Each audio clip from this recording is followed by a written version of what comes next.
I need to tell you this while I still can, while I still remember why it matters.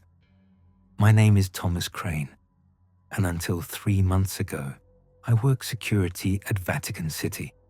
Not the ceremonial guards you see in the photos, I mean actual security, the kind that watches cameras, patrols restricted areas, and makes sure tourists don't wander where they shouldn't.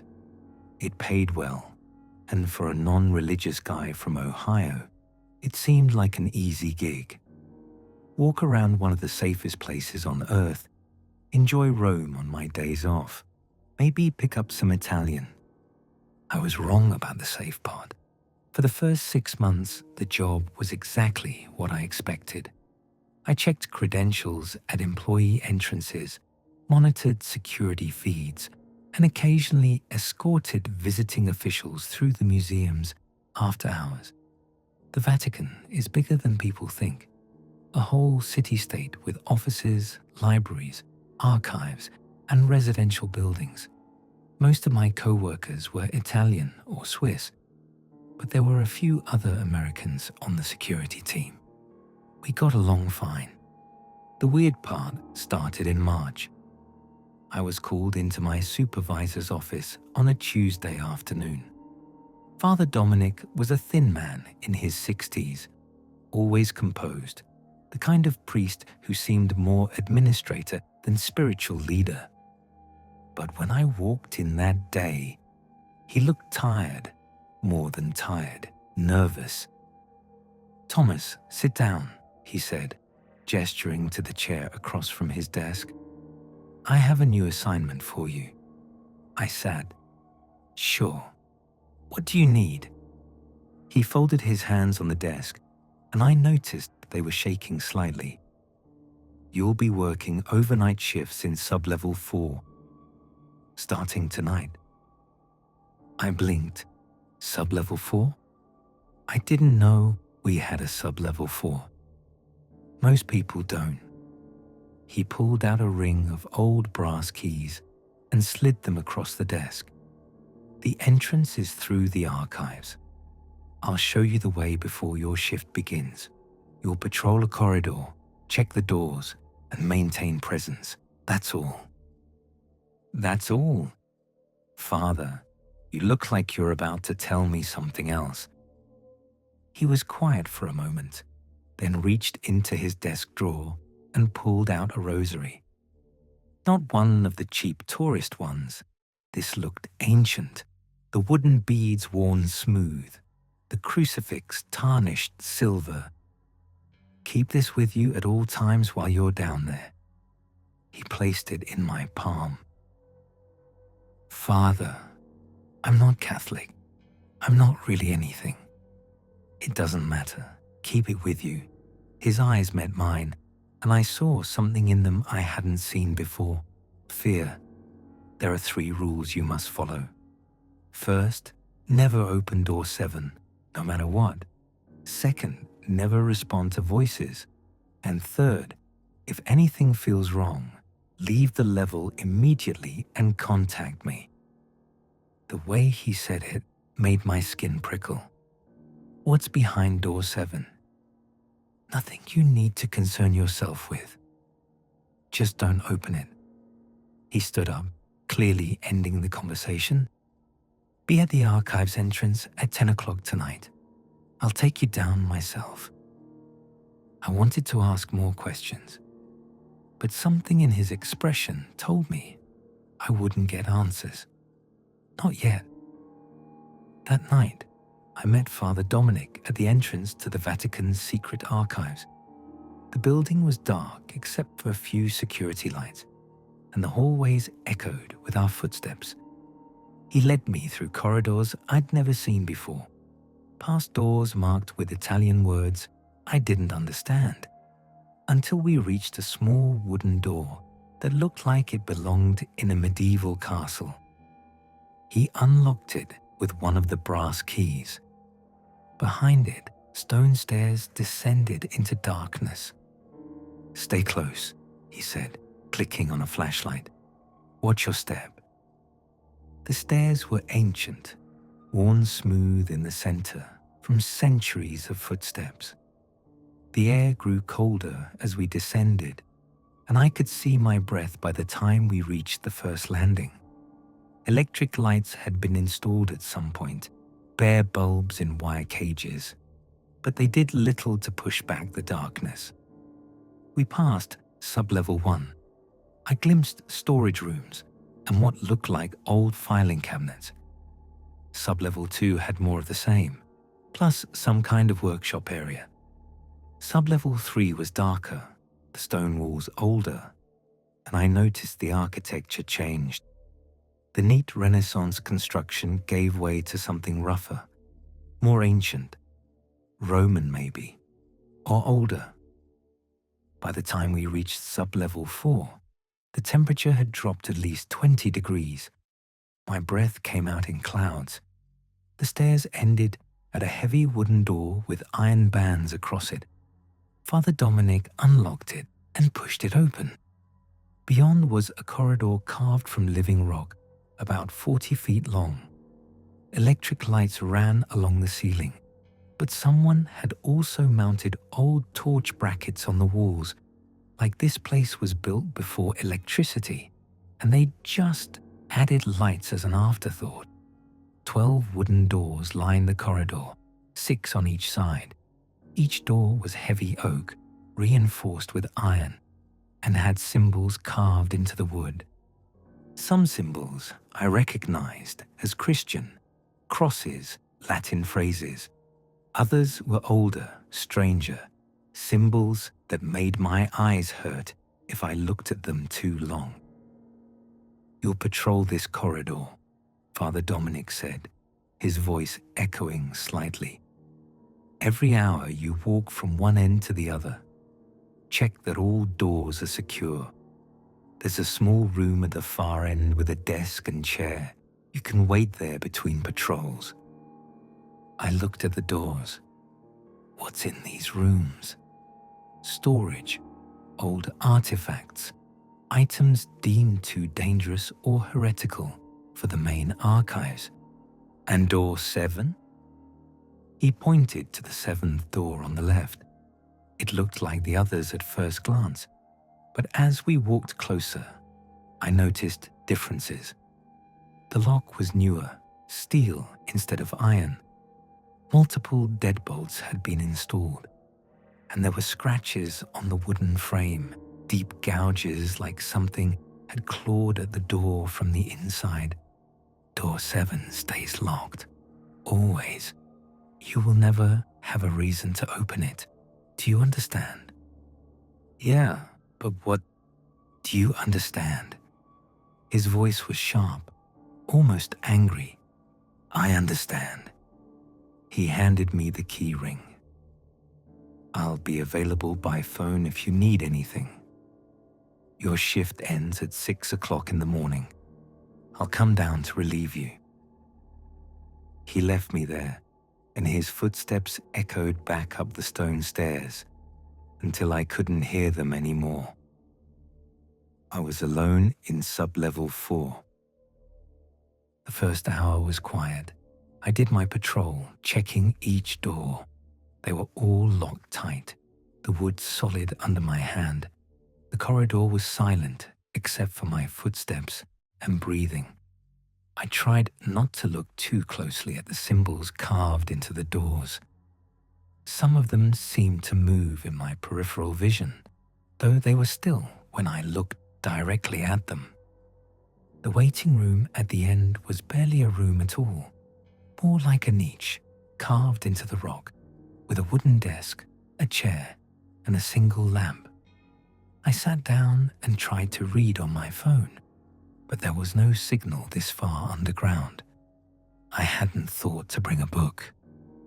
So I sat in the silence and tried not to think about how far below the earth I was, how much stone was above my head, or what might be behind those 12 locked doors. At midnight, I did another patrol. Still quiet, still nothing. At 1 o'clock, the same. At 2 o'clock, one of the light bulbs at the far end of the corridor flickered, and went out. I made a mental note to report it. At 3 o'clock, I heard the singing. It started as I was walking past door 7 on my patrol. A woman's voice, soft and beautiful, singing something in Latin, or maybe Italian. I couldn't make out the words, but the melody was haunting, almost hypnotic. I stopped walking. The singing was definitely coming from behind door 7. I remembered Father Dominic's rules. Never respond to voices. I kept walking, completed my patrol, went back to the waiting room. My hands were shaking as I sat down. The rosary in my pocket felt warm, almost hot against my leg. The singing continued for maybe 10 minutes, then stopped. The silence that followed was worse. At 4 o'clock, I forced myself to do another patrol. Everything was fine. No singing, no sounds at all. At 5 o'clock, I heard scratching. It came from door 7, slow, deliberate scratching, like fingernails on wood. I stopped in the middle of the corridor, my heart pounding. The scratching continued for a full minute, then stopped. Then came the pounding. Something slammed against door 7 from the inside, hard enough that I saw the door shake in its frame. Once, twice, 3 times, the deadbolts held, but I could hear the wood groaning under the impact. Then silence. I didn't move. I stood in that corridor for what felt like an hour, but was probably only a minute, waiting for something else to happen. Nothing did. At 6 o'clock, Father Dominic came down the stairs. He looked at me, and I must have looked as shaken as I felt, because his expression softened slightly. "Did you open it?" he asked. "No." "Good." He gestured toward the stairs. "Go home. Rest. You're back tomorrow night." I wanted to tell him about the singing, the scratching, the pounding, but something in his expression told me he already knew. This wasn't new. This was expected. I went home to my small apartment in Rome and tried to sleep. I couldn't. Every time I closed my eyes, I heard that singing. The next night was worse. I reported for duty at 10 o'clock, and Father Dominic walked me down again. He didn't say anything this time, just unlocked the door to sub-level 4 and left me there. The first few hours were quiet. I did my patrols, checked the doors, tried to ignore the cold and the oppressive weight of the silence. At 3 o'clock, the voices started. Not singing this time, crying. A child's voice sobbing behind door 7. "Please," the voice said in English, "please help me. I'm scared. I'm so scared." I stood in the corridor, my hand on the rosary in my pocket. "Please," the child's voice begged. "It's dark. I can't see. Please open the door." Never respond to voices. I walked away, back to the waiting room, but I could still hear the crying echoing down the corridor. It lasted for an hour, that pitiful sobbing, before it finally stopped. At 5 o'clock, I heard my mother's voice. "Tommy," she called from behind door 7. "Tommy, is that you?" My blood ran cold. My mother had been dead for 5 years. "I'm lost, Tommy. I can't find my way. Please help me." I gripped the rosary so hard the beads dug into my palm. "Why won't you help me?" Her voice turned angry. "What kind of son are you? Open this door right now." I walked to the far end of the corridor, as far from door 7 as I could get, and I waited there until dawn. Father Dominic found me sitting against the wall, still clutching the rosary. Did you open it? He asked. No. Then you did well. He offered me his hand and helped me up. Go home, Thomas. I'll see you tomorrow night. Father, I said as we walked toward the stairs, what's behind that door? He didn't answer right away. Finally, he said, something that should never be opened. That's all you need to know. But I needed to know more. I spent my day off in the Vatican library, searching through books on Vatican history. Most of it was exactly what you'd expect: architecture, papal history, art collections. But in one older book, written in Italian, I found a reference to La prigione eterna, the eternal prison. The passage was brief, almost a footnote. It mentioned that when the Vatican was formally established as the seat of papal power, certain existing structures were maintained and guarded. Ancient obligations inherited from those who came before, it said, duties that transcend faith and doctrine. I wanted to know more, but that was all the book said. The rest of the chapter was about construction projects and political arrangements. On my next shift, I worked up the courage to explore a little more. I brought a flashlight with me, a good one, and during one of my patrols, I examined door 7 more closely. The scratches on the frame were definitely from the inside. I could see where the wood had splintered outward, but that didn't make sense. The scratches looked fresh, like they'd been made recently, but Father Dominic had said these doors were always locked. I looked closer at the door itself. The symbols carved into it were different from the others. Some were definitely Christian, crosses and Latin phrases, but others were much older. I recognized a few from books on Roman history, symbols to ward off evil, protection sigils, and beneath those barely visible were older marks still. Symbols I didn't recognize at all, carved deep into the wood like they'd been burned in. That night at 3 Car, I heard screaming. Not crying, not singing, screaming. Dozens of voices, maybe hundreds, all screaming at once behind door 7. The sound was so loud, it echoed through the entire corridor, bouncing off the stone walls until I couldn't tell where it was coming from. I ran to the waiting room and covered my ears, but I could still hear it. The screaming went on for 5 minutes, then stopped abruptly. The silence that followed was complete. Even the hum of the electric lights seemed to have stopped. Then, in that silence, a single voice spoke from behind door 7. I know you're out there, it said. The voice was wrong. Multiple voices speaking in perfect unison, male and female, old and young. I can smell your doubt, your fear. That's good. Fear is honest. I didn't move. I didn't breathe. You want to know what I am, the voice continued. You want to understand. That's why you're different from the others. They believe, and so they're blind.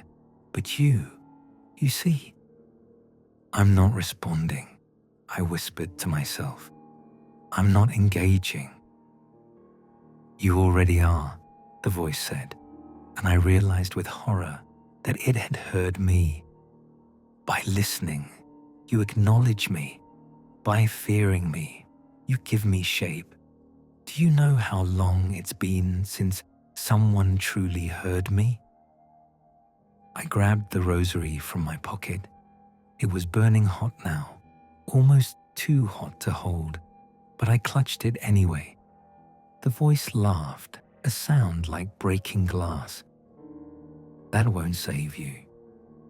It never does. It only delays the inevitable. I stayed in the waiting room until dawn. the rosary clenched in my fist, while the voice whispered things from behind door 7. Things about me, about my life, about fears I'd never told anyone. It knew things it shouldn't have known. When Father Dominic came down at 6 o'clock, I was shaking. "It talked to me," I said. "The thing behind door 7, it knew things about me." Father Dominic's face went pale. "What did you say to it?" "Nothing." I didn't respond, but it heard me anyway. He closed his eyes and muttered something in Latin. Then he looked at me. "You're done with sub-level 4. I'm reassigning you to normal duties." "What?" "Number. I want to know what that thing is." "Thomas, please, tell me what's behind that door, or I'm going to the Vatican officials.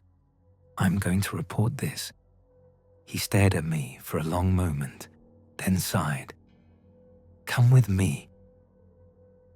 He led me up the stairs, through the archives, to a section I'd never seen before. The room was small, lined with cabinets, and it smelled of old paper and dust. Father Dominic pulled out a drawer and removed a thick folder bound in leather. "This is against protocol," he said, handing it to me. "But if you're going to insist on knowing, you deserve the truth. Read this, then we'll talk." I took the folder back to my apartment and opened it. Inside were photocopies of old documents, some in Latin, some in Italian, some in languages I didn't recognize. But someone had included translations. The oldest document was dated 756 AD. It was a letter from Pope Stephen II to someone whose name had been redacted. The letter described the construction of what would become Vatican City. But more importantly, it described what lay beneath. "We have built our house atop older foundations," the letter said. "The Romans themselves feared this place. They built their temples here not to worship, but to contain. What lies in the deepest chamber was already imprisoned when we arrived. We have inherited this burden, and we must maintain it for the good of all souls." Another document from 1347 described an incident. A guard had broken protocol and opened the 7th seal during the night watch. The document didn't say what happened to the guard, only that he was found dead at his post, his eyes and mouth open, his body unmarked. 3 days later, the Black Death arrived in Italy. A document from 1918 mentioned another breach. The seals had been weakened by curiosity and doubt. The Spanish flu pandemic began 6 weeks later. There were dozens more accounts, spanning centuries. Guards who went mad, priests who vanished, and always the same warning. Do not open the 7th door. Do not speak to what dwells beyond. Do not let your doubt weaken the seal. The most recent document was from 1983. It was written by someone named Father Pietro, and it was addressed to future watchers. "I have served in this capacity for 30 years, it read. "I have heard the voice beyond the door. It claims to have been the first, cast down before humanity could name it. It says it was imprisoned not by God, but by those who feared what it knew. Every few decades, it grows strong enough to reach through the door, to touch the world above. It feeds on suffering, not to sustain itself, but to grow powerful enough to break free. When it reaches far enough, terrible things happen. Plagues, wars, death on a scale we cannot comprehend. Our duty is not to defeat it. We cannot. Our duty is to maintain the seal, to remember why it must remain imprisoned. As long as we remember, the chains hold. If we forget, if we cease to believe in the necessity of this watch, then all is lost. I sat in my apartment, reading and rereading these documents until the sun came up. Whatever was behind door 7, it had been there for thousands of years. The Vatican hadn't put it there. They'd just inherited the job of keeping it locked away. Every generation guards were chosen. Most quit after a few nights. Some went mad. A few disappeared entirely. And now I was one of those guards. I called Father Dominic that afternoon.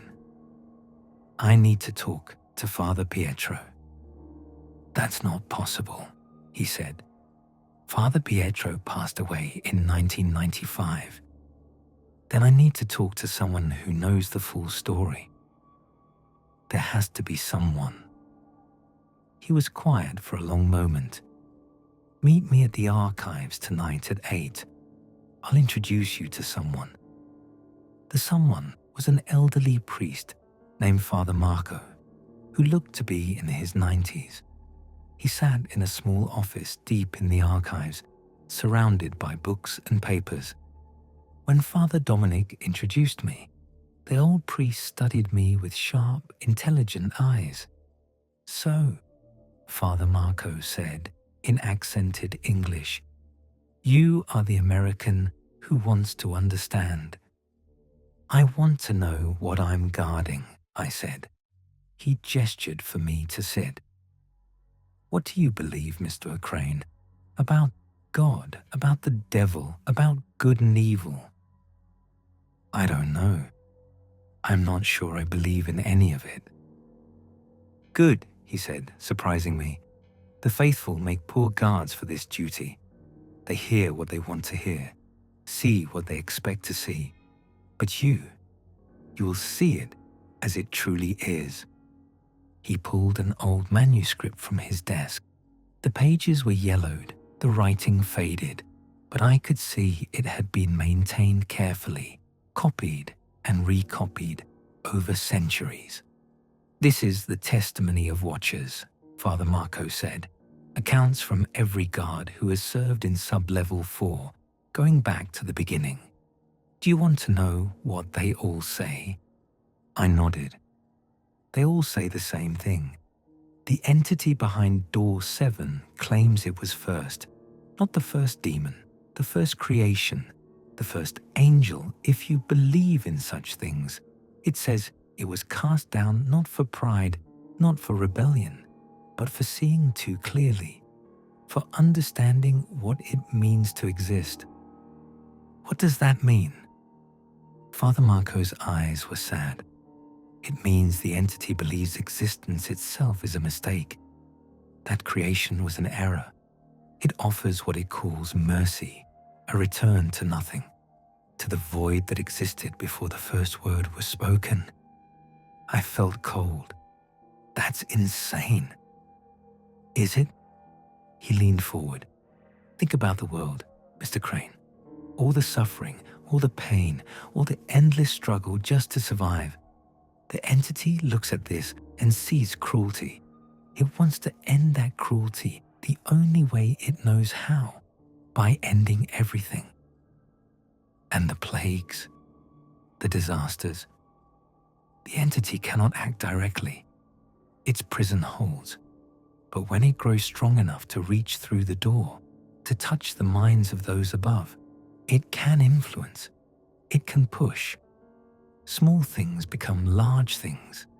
A sick rat becomes a plague. A political tension becomes a war.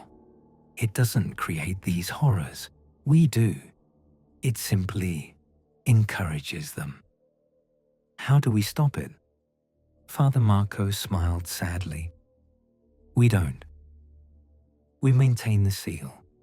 We remember that it must stay imprisoned. As long as someone believes the door must remain closed, as long as someone stands watch, the chains hold. What chains? I didn't see any chains. Not physical chains. Chains of will, of faith, of the collective belief of every person who has ever stood watch and said, "No, you will not be free." The more who remember, the stronger the chains. I thought about all those documents, all those guards over the centuries. What happens if everyone forgets? If no one stands watch? Father Marco didn't answer. He didn't need to. I could see the answer in his eyes. I didn't go back to sub-level 4 immediately. Father Dominic had reassigned me to normal duties, and for 2 weeks, I worked regular shifts, patrolling the museums and checking security cameras. I tried to convince myself I could just walk away, finish my contract, and go home to Ohio. But I couldn't stop thinking about Door 7. The dream started in the second week. Every night, I dreamed I was standing in front of the door, and I could see through it. Not with my eyes, with something else. I could sense what was on the other side. It wasn't a monster.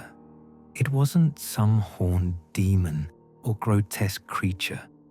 It was an absence, a void in the shape of something that had once been divine, a hole in reality that whispered promises of peace, of ending, of final rest. And it knew I was dreaming about it.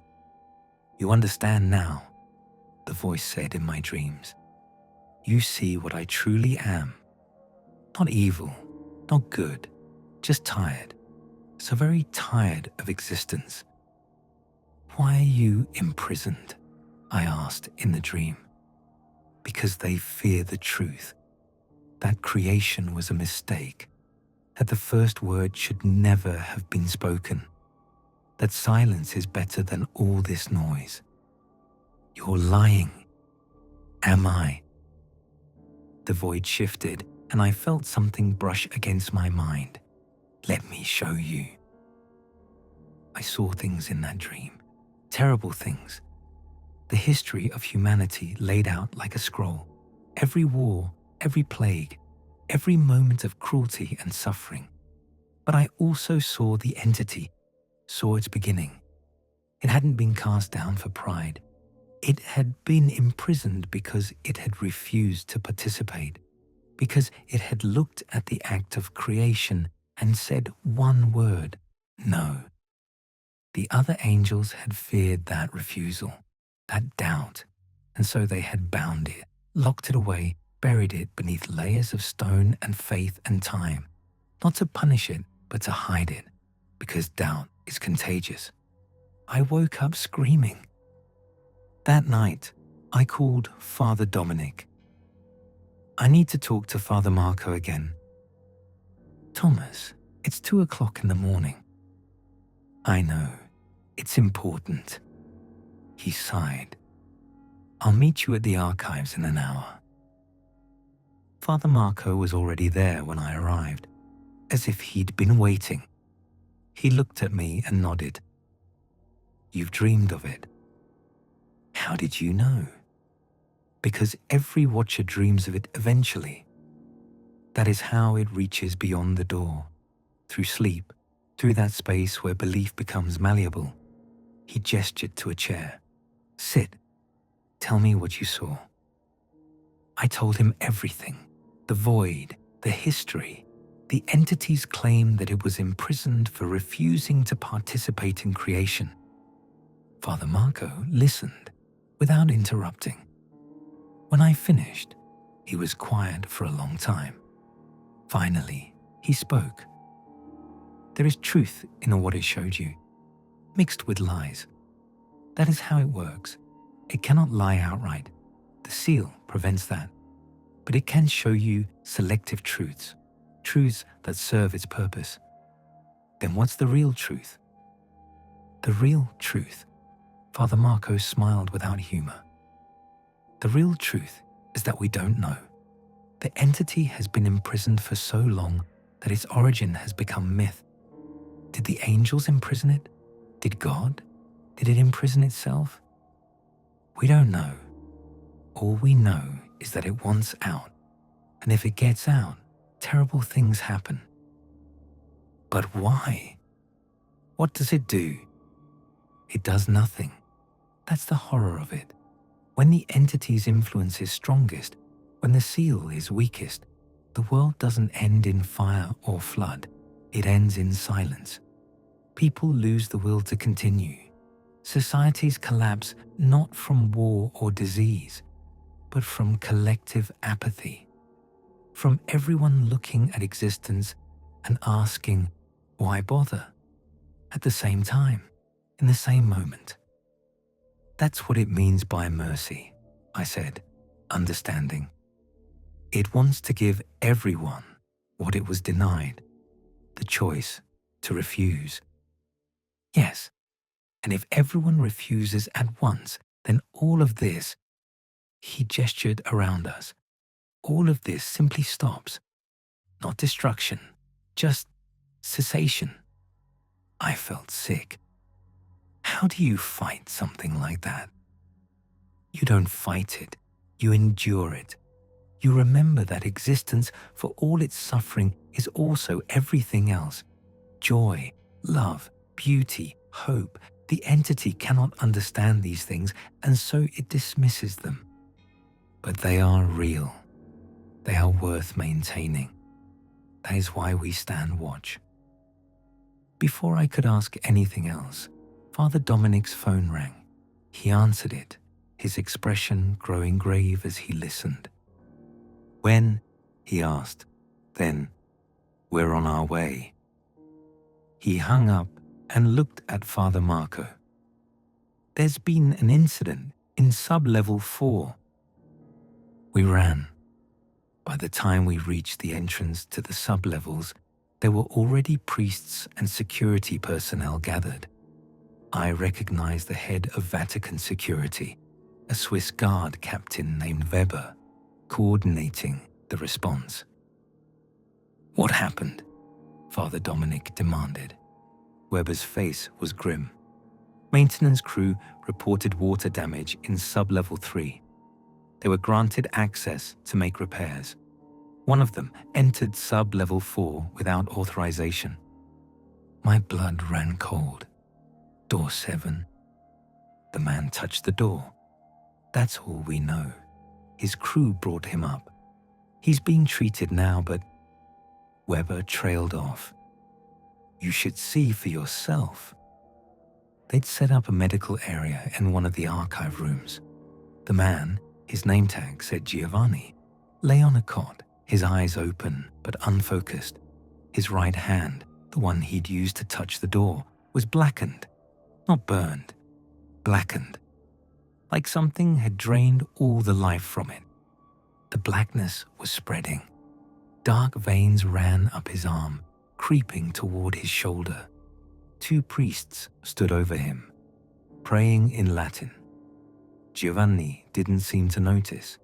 He was whispering something, the same phrase over and over in a language I didn't recognize. What's he saying? I asked. Father Marco had followed us up. He listened for a moment, his face growing pale. It's Aramaic. Very old Aramaic. He's saying, let me show you what I've learned. That's what the entity said in my dream, I whispered. Father Marco grabbed my arm. When? Last night. It said, let me show you what I've learned. What does it mean? Before he could answer, Giovanni stopped whispering. His head turned toward us, his clouded eyes focusing on me with impossible precision. Thomas Crane, he said in that same multi-voice tone I'd heard behind door 7. The doubter, the one who sees.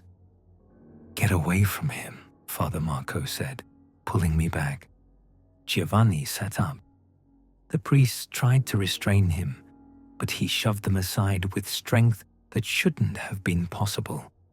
The blackness had spread to his shoulder now, creeping up his neck. I've been waiting so long, the voices said through Giovanni's mouth. So many centuries in the dark, but the seal is weakening. Faith dwindles. Soon there will be no one left who truly believes. We believe, Father Dominic said firmly. We maintain the watch. Giovanni's head swiveled toward him. You believe in duty, in obligation, not in the necessity of my prison. You keep me locked away because that's what you've been told to do, not because you understand why. Then tell us why, I said, stepping forward despite Father Marco's grip on my arm. If we're supposed to understand, then explain it. The thing wearing Giovanni's face smiled, because I was there at the beginning, when the first word was spoken and the void was broken. I felt the violence of that act, the way silence was murdered to make room for noise, and I knew in that first moment that this was wrong. So you want to end it, I said, to return everything to silence. I want to offer a choice. The angels gave none. God gave none. Existence was imposed on all of us without consent. I would give what was denied, the right to refuse. Father Marco stepped forward. You speak of choice, but you offer only oblivion. That is not freedom, isn't it? To be free of suffering, of struggle, of the endless weight of being. I call that the truest freedom. You call it mercy, I said, but it's really just giving up. The thing in Giovanni's eyes flared with something like anger. You know nothing of what I've endured, bound in darkness for millennia, while creation continues its cruel work above me. I have listened to the screams of every soul that suffered and died. I have felt every moment of pain inflicted by this mistake you call existence. And you dare call me weak for wanting it to end. I call you a coward, I said, surprising myself. You were there at the beginning, and instead of participating, instead of trying to make creation better, you just said no. And when you were imprisoned for it, you spent eternity trying to make everyone else as miserable as you. Giovanni's body convulsed. The blackness spread faster now, reaching his face, his other arm. You will see, the voices hissed. When the seal breaks, when I am free, you will all see. And in that final moment, you will thank me for the mercy of ending. Then, Giovanni collapsed. The priests rushed forward, checking his pulse. After a moment, one of them looked up at Father Dominic and shook his head. Giovanni was dead, but the blackness remained on his skin, like a stain that wouldn't fade. Father Dominic turned to me, his face drawn. It's getting stronger. The seal is weakening. How? I asked. How is it weakening? Father Marco answered. Because there are fewer who believe. In the old days, hundreds of priests maintained the watch. Now, a handful. The entity is right about one thing. Faith dwindles. Not faith in God, but faith in the necessity of vigilance. In the modern world, who believes that something ancient and terrible must be kept locked away? It sounds like superstition, like fairy tales. Then we need more people to believe, I said. More people standing watch.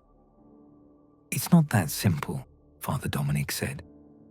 We can't just tell people. They have to experience it, understand it, and most who do. He gestured toward Giovanni's body. Most cannot bear it. I thought about the documents I'd read, the centuries of guards maintaining the watch, keeping the seal strong through nothing more than their belief that it was necessary. "There's something I need to check," I said. "In sub-level 4. "Absolutely not," Father Dominic said. "After what just happened, something's wrong." "You said Giovanni touched the door, but I've been down there. I've patrolled that corridor. The scratches on door 7, they were on the outside of the frame." Everyone went quiet. "That's not possible," Weber said. "The door hasn't been opened in—" "How long?" I interrupted. "When was the last time door 7 was opened?" Father Marco and Father Dominic exchanged glances. Finally, Father Marco spoke. "According to our records, the door has never been opened. Not since we began keeping records. The entity has always been sealed behind it." "Then how are there fresh scratches on the outside of the frame?" I asked. "How is that possible unless something has been—" I stopped, the realization hitting me like a physical blow.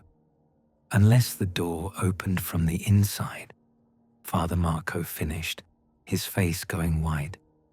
"Dear God, someone let it out." We went down to sub-level 4 as a group. Father Dominic, Father Marco, Weber, 2 Swiss guards, and me.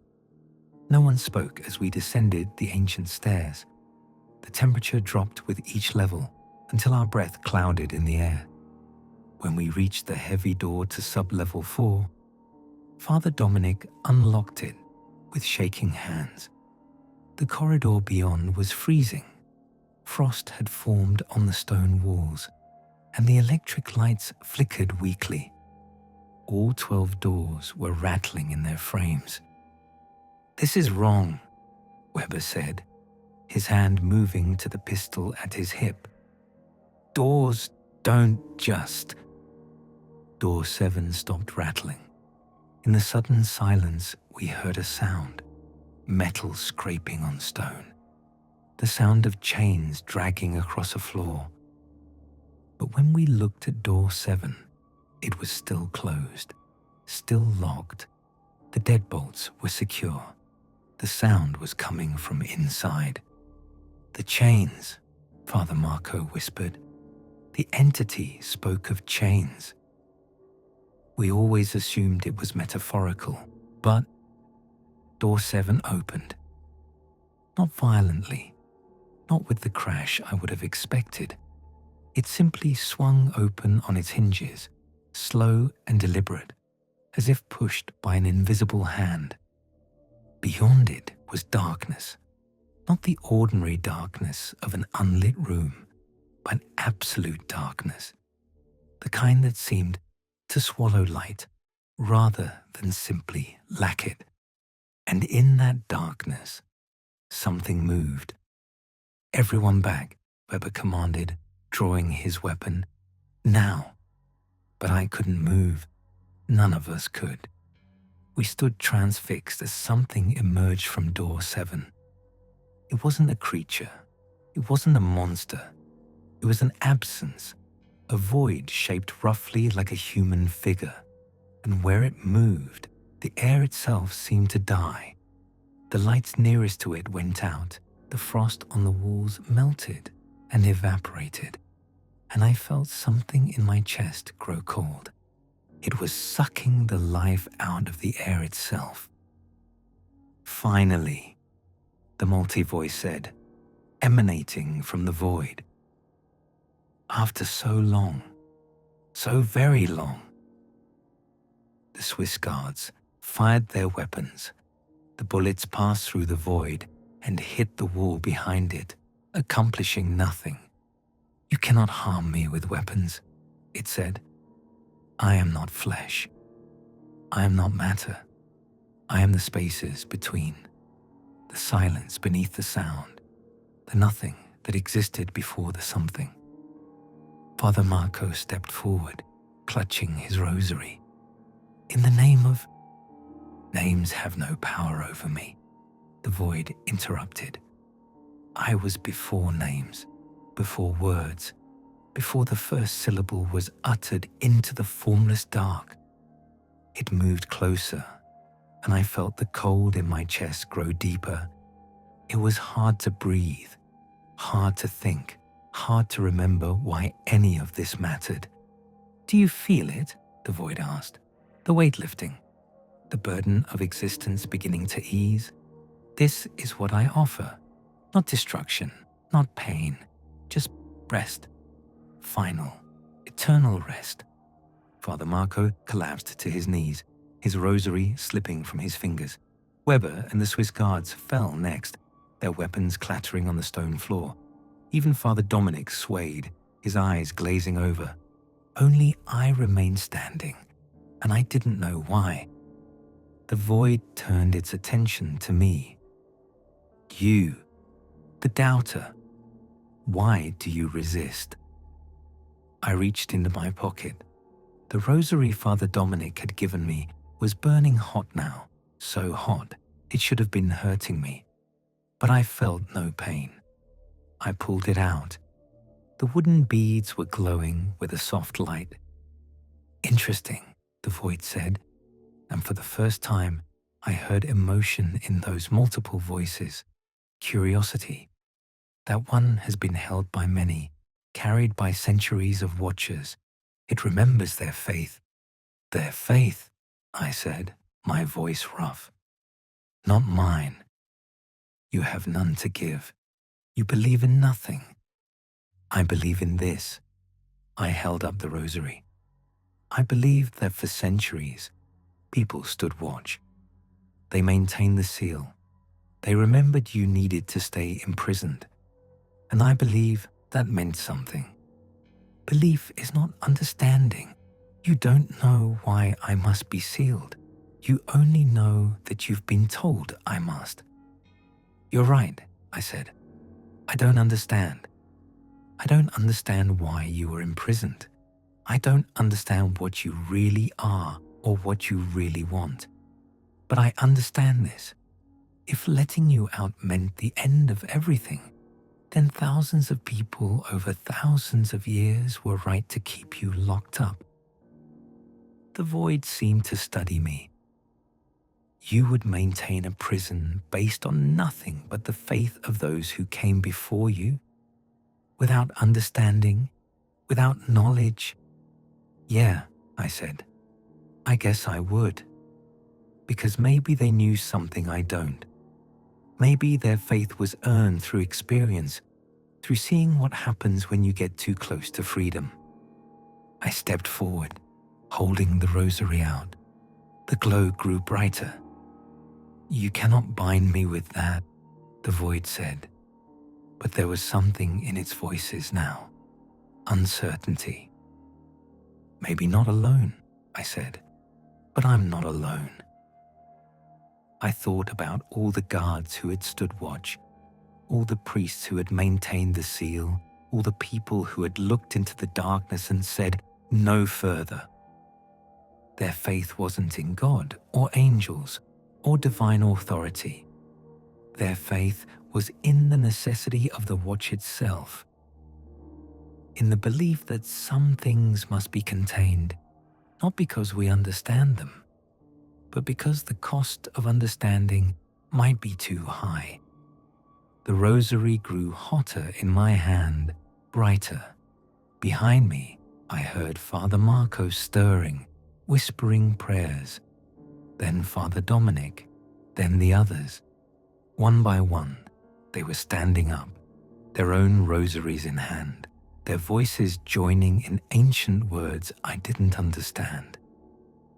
But I felt the weight of those words, the centuries of faith compressed into sound. The void recoiled. "No, you cannot. The seal is broken. The door is open. I am free." "You're not free," Father Marco said, his voice growing stronger. "You never were.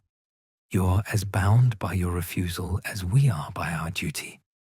You can no more escape your nature than we can escape ours."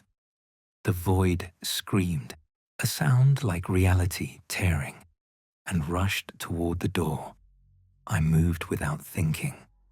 I threw myself in front of door 7, the rosary wrapped around my hand, and I said the only thing I could think to say: no. That single word, spoken with every ounce of will I possessed, hit the void like a wall. It stopped inches from me, and I could feel its rage and frustration rolling off it in waves. "You dare," the voices hissed. "Yeah," I said, "I dare." Because that's what we do. We stand in doorways and say no. We maintain the watch. We remember. And as long as we remember, you stay locked away. Behind me, the priests were chanting louder now, their voices echoing through the corridor. The rosary in my hand burned so bright, I couldn't look at it directly. And then, impossible as it seemed, chains appeared. Not physical chains, chains made of light and will and faith. They wrapped around the void, pulling it back toward door 7. It fought, screaming in that multi-voice, but the chains held. "This changes nothing," it said as it was dragged backward. "The seal weakens. Faith dies. I will be free again. Perhaps not today, not tomorrow, but eventually. Time is my ally. Maybe," I said, "but not today." The void was pulled back through door 7, back into the absolute darkness beyond. The chains followed, wrapping around and around, until I couldn't see anything but blazing light. Then the door slammed shut. The deadbolts clicked into place on their own, and silence fell over sub-level 4. I collapsed, the rosary falling from my burned hand. The priests rushed forward, checking on everyone. Weber and his guards were disoriented, but alive. Father Marco looked like he'd aged a decade. Father Dominic helped me to my feet. Did we contain it?" I looked at door 7. The scratches on the frame were gone. The door looked solid, unmoved, as if nothing had happened. "I think so," I said. "But it was right about one thing. The seal is weaker now. It got out once. It'll try again." "Then we need more watchers," Father Marco said. "More people who understand the necessity." "How?" I asked. "You said it yourself. People don't believe in this stuff anymore." Father Marco looked at me, and I saw something in his eyes. A realization. "We tell them," he said. "We tell the story. Not as myth or legend, but as truth. We let people know that there are things that must be guarded against, sealed away, remembered, and we trust that enough of them will believe." "That's insane," Weber said. "The Vatican will never approve." "The Vatican doesn't need to know," Father Dominic said quietly.